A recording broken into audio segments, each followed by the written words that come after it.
can call me Mystic Mike because I predict these things. Donte Johnson takes on Cody Brundage this Saturday at UFC 326.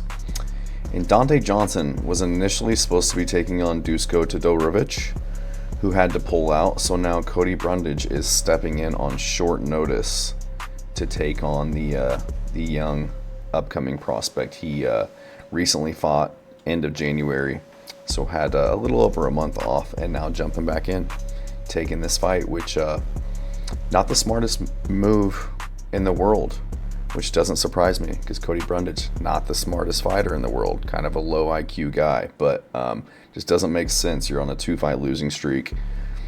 You had a loss to Mansour Abdulmalik that was overturned to a no contest, but these guys who are on these losing streaks, they need to be looking to take fights on full camps, fully prepared, because their jobs are on the line. You know, if Cody Brundage hasn't had the most success in the UFC, has a few wins here and there against, you know, subpar competition, and had a lot of fluky wins, a lot of weird instances that have happened in his career. And so you would think he'd want full preparation, full camp going into this one. And the fact that you start to see these guys take these short notice fights, they're on losing streaks, not a lot of momentum, career might be on the line. It feels like just a cash grab to me.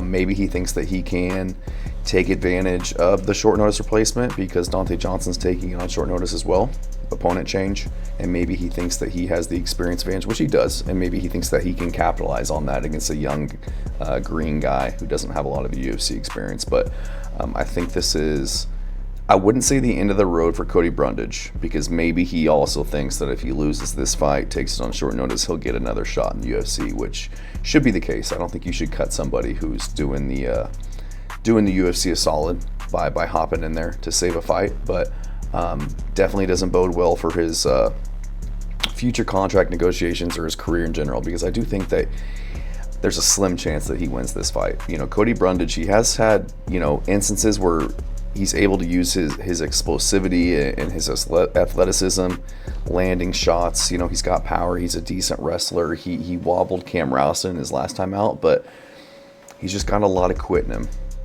He makes some low IQ moves. Just a lot of times I'm watching his fights, I just don't really understand what his game plan is or what he was thinking.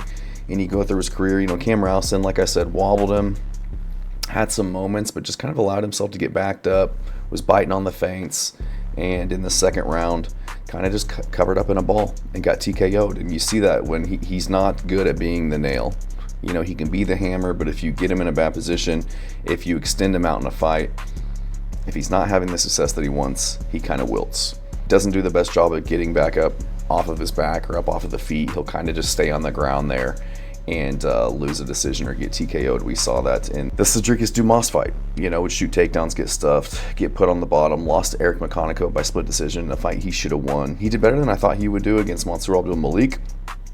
But Julian Marquez, I feel like he was hurt and wobbled, and the ref stepped in to give the mouthpiece, kind of gave him a break. Had a lot of instances where he did take illegal shots, but I feel like a lot of other fighters would have pushed through and continued to fight, whereas he kind of I just saw it as him taking a way out, and that's happened too many times in his career. And I just can't trust him at this point. You know, he does have a puncher's chance. He can grapple. He did get a knockout over Trayshawn Gore. You know, he slammed Zachary Reese.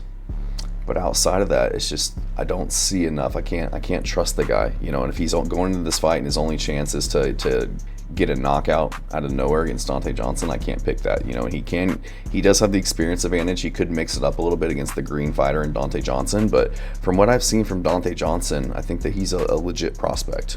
He's young. He's only 27 years old, undefeated. He played football at like a D2, University of Wisconsin-Duluth, I think it was. Wrestled at heavyweight in high school at like 255 pounds. So he's used to wrestling these bigger dudes, and now he's cut down to 185 pounds, and he looks like a force in the division. He had 6 fights in 2025. All 6 of his first wins were by first round knockout. He did go to the second round against Sedriques Dumas. which isn't a great look, but Dumas was kind of avoiding the fight, was shooting takedowns, had some big explosive actions that he had to kind of look out for. But I liked it because it showed that Donte Johnson can go into the second round, he can push a high pace with the grappling, and it didn't look like his cardio was starting to fade at all. So that was a concern of mine, especially going into this fight, was if he extends out to 3 rounds, what's he going to look like? Is he going to start to fizzle out because he's used to just getting guys out of there early? But I liked his performance against Sedriques Dumas, who can be somewhat tricky at times. Had nothing to lose in that fight. And you look back at his Dana White's Contender Series fight, again, the dude is just a dog. I like his confidence, the belief that he has in himself. He took that fight on short notice against Darian Abbey, who was a heavyweight. He was 6'2", 226 pounds, had a 7-inch reach advantage, and Donte Johnson just went out there and put it on him. Got him out of there early. So I like his ability to push a high pace, to shoot takedowns. He's very explosive. He's very athletic. I like his aggression, his activity on the feet. He's got power in the hands. He's got heavy leg kicks. Comes from a wrestling background. I do feel like he kind of just wings punches at times, but I do like how he steps into the fire. He's kind of kill or be killed, which is entertaining, which is intimidating, which is concerning though with Cody Brundage, because Cody Brundage, he will back up, cover up, and then he'll throw punches, and he has success with that. And Donte Johnson hasn't fought the best competition yet. But I don't feel like Cody Brundage, even though he has been in the UFC for a while now, I just don't think he's the highest level of competition. And I think Donte Johnson is going to run through him.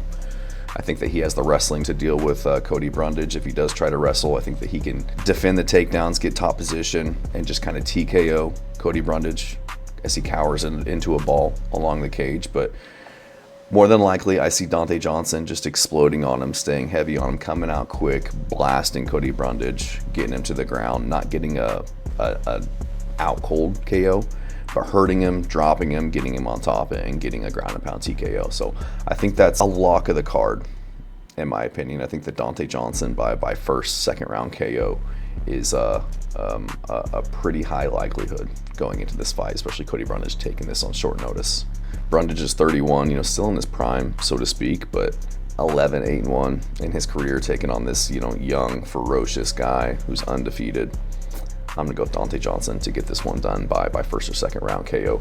Haven't looked at the odds. Donte Johnson, minus 500. I wouldn't be surprised to see it even higher than that, and I bet as we get closer to fight night that line will grow. So going to go with Donte Johnson.